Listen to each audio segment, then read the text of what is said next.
میں امداد سمرو اختیار چیف جسٹس کے پاس ہو یا پھر اختیار آرمی چیف کے پاس، فرد واحد کا اختیار ملک کو تباہ اور برباد کر کے رکھ دیتا ہے، یہ بات کی گئی ہے سپریم کورٹ آف پاکستان میں۔ ایک طرح کا اعتراف ہے کہ ماضی میں پاکستان کو جو نقصان پہنچا، پاکستان تباہ اور برباد ہوا، وہ صرف اس وجہ سے ہوا کہ فرد واحد نے اختیارات اپنے پاس رکھے اور اختیارات بانٹے نہیں اور اپنے مفاد میں ان اختیارات کا استعمال کیا، چاہے وہ آرمی چیف ہو چاہے وہ چیف جسٹس ہو۔ آرمی چیف مارشل لا لگاتے تھے اور چیف جسٹس ان مارشل لاؤں کو جائز قرار دیتے تھے۔ پہلی بار یہ نظر آ رہا ہے کہ سپریم کورٹ آف پاکستان کے کورٹ روم نمبر 1 میں فل کورٹ بٹھا کر چیف جسٹس صاحب پارلیمنٹ کو عزت دینا چاہتے ہیں، عزت دے رہے ہیں، اور پارلیمنٹ پر ہونے والے حملوں کے آگے بند باندھنے کی کوشش کر رہے ہیں۔ مگر دوسری طرف اگر ہم دیکھیں تو اسی پارلیمنٹ کے ذریعے عوام پر حکمرانی کرنے والی سیاسی قوتیں مسائل کا حل پارلیمنٹ کے بجائے نگرانوں میں ڈھونڈ رہے ہیں۔ عجیب و غریب صورتحال سے ہم دوچار ہیں ان دنوں۔ کبھی ہم چیخ رہے ہوتے ہیں کہ پارلیمنٹ کو بااختیار کیا جائے اور پارلیمنٹ کو اختیار مل رہا ہے، تو پارلیمنٹ کے اختیار تو کیا پارلیمنٹ کی اہمیت کو ہی سیاستدان تسلیم کرنے سے انکاری ہیں۔ یہ دو الگ الگ معاملات ہیں لیکن دونوں کا نتیجہ ایک ہی ہے۔ ان معاملات پر یعنی جو سیاستدان انتخابات ڈیلے کرنے کے مطالبات کر رہے ہیں اور جو کہہ رہے ہیں کہ جی پہلے معیشت کو ٹھیک کریں اس کے بعد انتخابات کریں، بیسیکلی وہ پارلیمنٹ کی اہمیت، پارلیمنٹ کی افادیت سے انکاری ہیں۔ ان دونوں معاملات پر یعنی آج جو فل کورٹ میں پریکٹس اینڈ پروسیجر ایکٹ کی سماعت لائیو جو ابھی تک ہو رہی ہے، اس میں کیا کیا ہوا اس پر، اور پھر اس کا میں موازنہ کرنے جا رہا ہوں جو مطالبات ہو رہے ہیں الیکشن کے التوا کے، الیکشن نہ کروانے کے مطالبات، پہلے معیشت ٹھیک کرو پھر انتخابات کرو، ان دونوں کا آپس میں گہرا تعلق ہے۔ تو اس پر میں بات کروں گا، اور بات کرنے سے پہلے میں گزارش کروں گا اپنے دیکھنے والوں کو کہ جنہوں نے ابھی تک میرا چینل سبسکرائب نہیں کیا وہ چینل سبسکرائب کریں، اور اگر میرے ویلاگز پسند آئیں تو لائک کریں، شیئر کریں اور کمنٹس بھی کریں۔ تو جناب آج سپریم کورٹ بیٹھی ہوئی ہے، لائیو نشریات ہے، اور ابھی جب میں بات کر رہا ہوں ابھی تک سماعت جاری ہے۔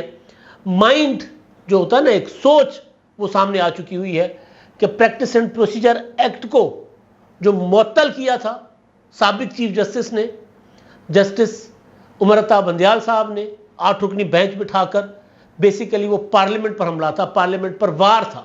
پارلیمنٹ کا اختیار ہے کہ وہ قانون سازی کرے، پارلیمنٹ کا اختیار ہے کہ وہ سائلین کے حقوق، جو لوگ عدالت میں انصاف کے لیے آتے ہیں ان کے حقوق کا تحفظ کرے۔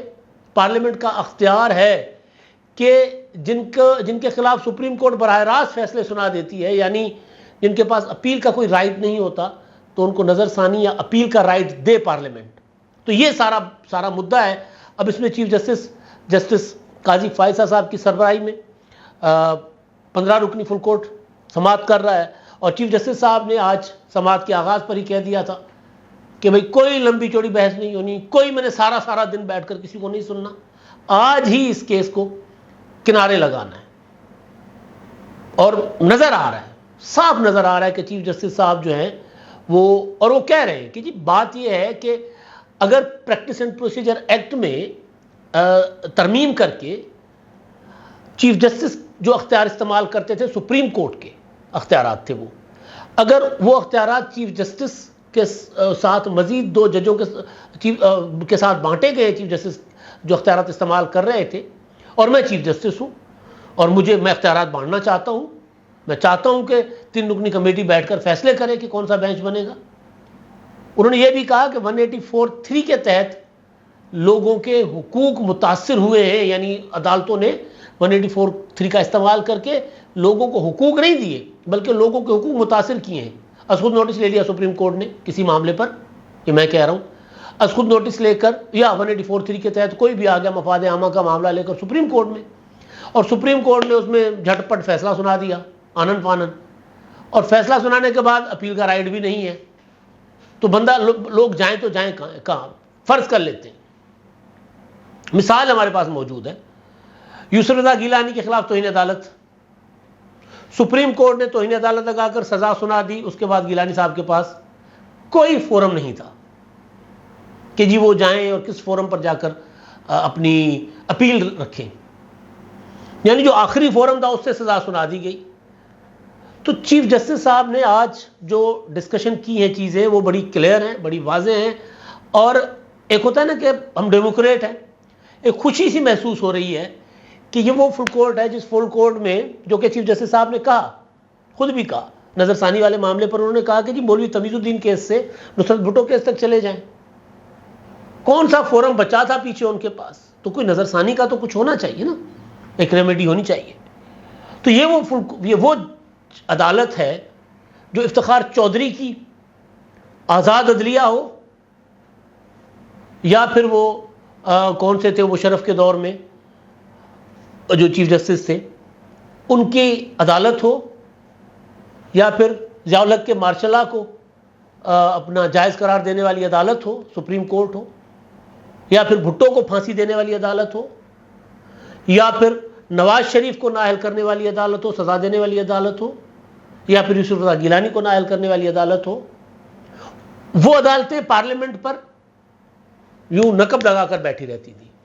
پارلیمنٹ پر حملہ کرنے والے جو آرمی چیف تھے, جو کہا چیف جسٹس صاحب نے نا کہ اختیار جو ہے اگر کسی فرد واحد کے پاس ہے تو ملک تباہ و برباد ہو جاتے ہیں.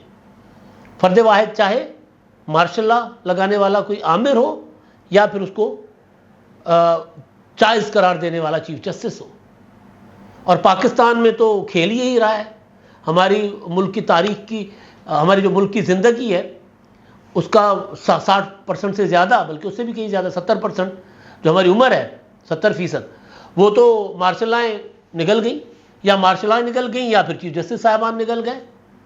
ہمارے وزیر اعظم کو پھانسی چڑھا دیا, وزیر اعظم کو نااہل کر دیا. کہا چیف جسٹس صاحب نے کہ جی آپ یہ روزانہ آ جاتے ہو پارلیمنٹ پر حملہ کرنے اور درخواستیں لے کر, جب وکیلوں کو, جن وکیلوں نے پریکٹس اینڈ پروسیجر ایکٹ جو ہے جنہوں نے اس کو چیلنج کیا ہوا تھا, جو آج بھی استدعا کر رہے تھے کہ جناب اس کو اڑا دیں, قلم عدم کر دیں, عدلیہ کی آزادی اس سے متاثر ہوتی ہے, یہ ہوتا ہے وہ ہوتا ہے. انہوں نے کہا کہ جی اب آپ کو عدلیہ کی آزادی نظر آ رہی ہے. جب پارلیمنٹ کوئی قانون بناتی ہے تو آپ دوڑے دوڑے چلے آتے ہیں, لیکن جب کوئی آرمی چیف مارشل لاء لگاتا ہے, کوئی طالع آزما, اور اس کو ایک چیف جسٹس جب اس کو اپنا جائز قرار دیتا ہے, قانونی کور دے دیتا ہے, تو اس وقت آپ کدھر ہوتے ہیں؟ تب آپ درخواستیں لے کر کیوں نہیں آتے اور پارلیمنٹ پر حملہ کرنے آ جاتے ہیں؟ تو بہرحال چیف صاحب نے کہہ دیا, چیف جسٹس صاحب نے, کہ جی آج یہ معاملہ جو ہے وہ ہم نپٹا دیں گے. اب ایک طرف سپریم کورٹ, وہ جو میں بات کرنا چاہ رہا تھا پھر بات ادھر ادھر ہو گئی, سپریم کورٹ جہاں سے کبھی پارلیمنٹ کے لیے سویلین سپریمیسی کے لیے خیر کی خبر نہیں آئی, یہاں تک کہ اگر وزیر اعظم کسی سیکریٹری کو تبدیل کر لیتے تھے, کیا ہوتا ہے وہ ریشفلنگ ہوتی تھی بیوروکریسی میں, تقرر و تبادلے ہوتے تھے, تو جناب چیف جسٹس کہتے تھے یہ نہیں ہو سکتا, میں کروں گا. اور وزیر اعظم کو کہا جاتا تھا کہ کابینہ سے پوچھا ہے آپ نے بیوروکریسی میں ریشفلنگ کے لیے, یا آپ کا اختیار نہیں ہے, کابینہ کا اختیار ہے. اور جب پارلیمنٹ کہے کہ سپریم کورٹ کا اختیار ہے, چیف جسٹس کا اختیار نہیں ہے, تو جناب دوڑیں لگ جاتی ہیں. وہ جیسے دانے بھونتے ہیں نا تغاری اس میں کڑھائی میں, اس طرح بھننا شروع, مطلب اچھلنے شروع ہو گئے تھے چیف جسٹس صاحب اور ان کے دیگر ساتھی جج صاحبان. اور پراکسی تھی تحریک انصاف کا, براہ راست اس معاملے سے کوئی تعلق ہی نہیں تھا. تحریک انصاف سے پٹیشن منگوائی گئی, کچھ اور لوگوں سے منگوائی گئی, پراکسی تھی ساری کی ساری. نظر آ رہا ہے, سارا نظر آ رہا ہے. تیاری نہیں تھی وکیلوں کی, سیاسی بیان کھڑے ہو کر دے رہے تھے. چیف جسٹس صاحب نے کہا سیاسی بیان آپ نہ دیں. تو یہ وہ سپریم کورٹ جہاں سے وزیر اعظم کا اختیار اور پارلیمنٹ کا اختیار سلب کیا جاتا تھا, یہ وہ سپریم کورٹ جس نے 18ویں آئینی ترمیم میں ترمیم کر کے افتخار چودھری کی مرضی کے مطابق ججوں کے تقرر کا فارمولہ اپنا طے کرنے کا کہا گیا کہ یہ والا بنائیں, یہ ترمیم کریں, جو ہم کہہ رہے ہیں وہ ترمیم کریں. ہمیں منظور نہیں ہے کہ پارلیمنٹ دیکھے سپریم کورٹ کے ججز اور اعلیٰ عدلیہ میں ججز کے تقرر کو اور ججز کے مواخذے کو, ہمیں منظور نہیں ہے, ہم خود کریں گے, آپ اس میں ترمیم کریں.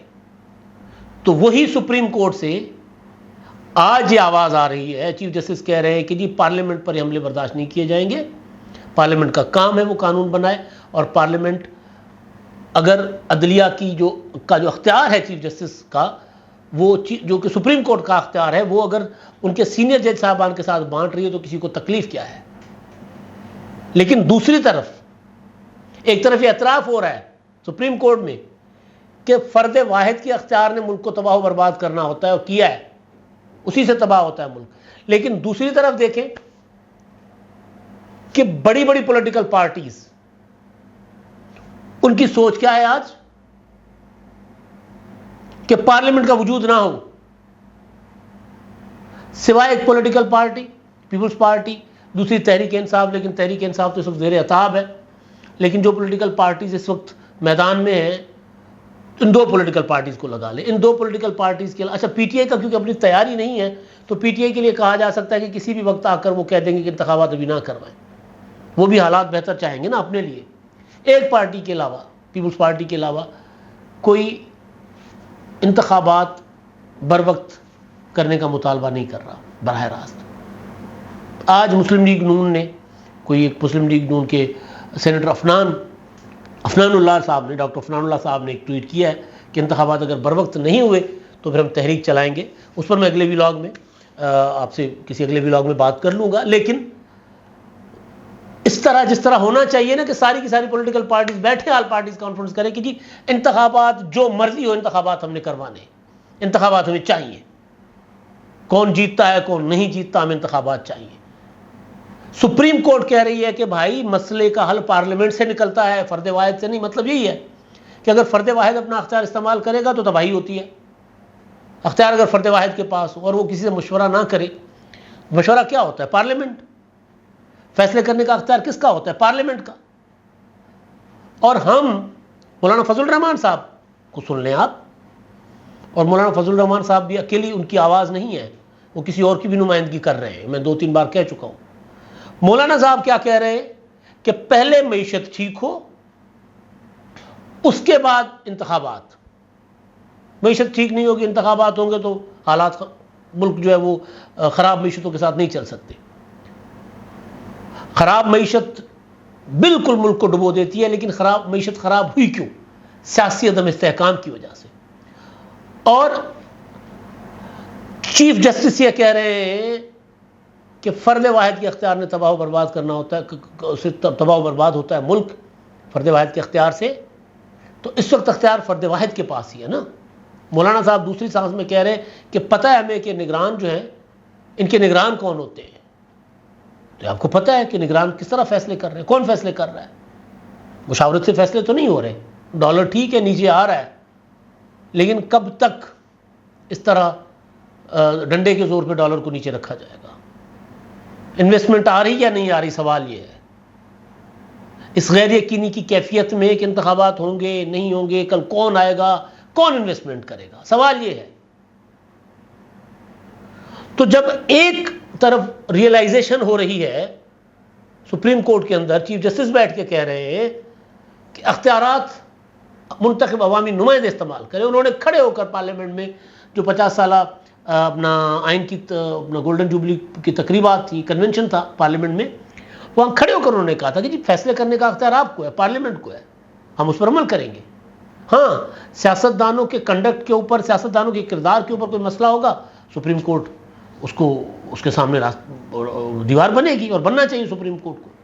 پارلیمنٹ کے سامنے دیوار نہیں بننا چاہیے، کردار افراد کے سامنے جو اپنے اختیارات کا ناجائز استعمال کرے ایسے حکمرانوں کے سامنے تو سپریم کورٹ کو دیوار بننا چاہیے. تو یہ جو ہمارا اس وقت عجیب و غریب قسم کی کیفیت سے دوچار ہے کہ ایک ادارہ کہہ رہا ہے کہ جی اپنا فرد واحد کے ذریعے ملک نہیں چلایا جا سکتا، تو سیاستدان اور سیاستدانوں کی اکثریت کہہ رہی ہے کہ نہیں، حالات انتخابات کے لیے نہیں ہے ٹھیک. تو ظاہر ہے پھر تباہی و بربادی کی طرف جائیں گے. آج اگر سپریم کورٹ کے اندر یہ ریئلائزیشن ہے کہ مارشل لاء نے اور مارشل لاء کو ویلیڈیٹ کرنے والے ججز نے ملک کو تباہ و برباد کیا، کہا چیف جسٹس صاحب نے کہ پیچھے تصویریں لگی ہوئی ہیں چیف جسٹس صاحبان کی جنہوں نے مارشل لاء کا ساتھ دیا، جنہوں نے مارشل لاء کو ویلیڈیٹ کیا. تو پھر ہمارے سیاستدان، ان کو اگر ایک جگہ سے جمہوری سپورٹ مل رہی ہے عدالت کے ذریعے، عدالت چاہتی ہے کہ سپریم کورٹ جو چاہتی ہے کہ پاکستان میں جمہوری نظام مضبوط اور فرد واحد کی حکمرانی نہ ہو، تو پھر کیوں سیاستدان جو ہیں وہ اس طرف نہیں جا رہے ہیں؟ سب سے بڑا سوال ہے نا.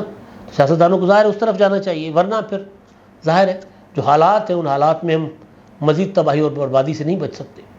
اب تک کے لیے اتنا ہی، اللہ حافظ۔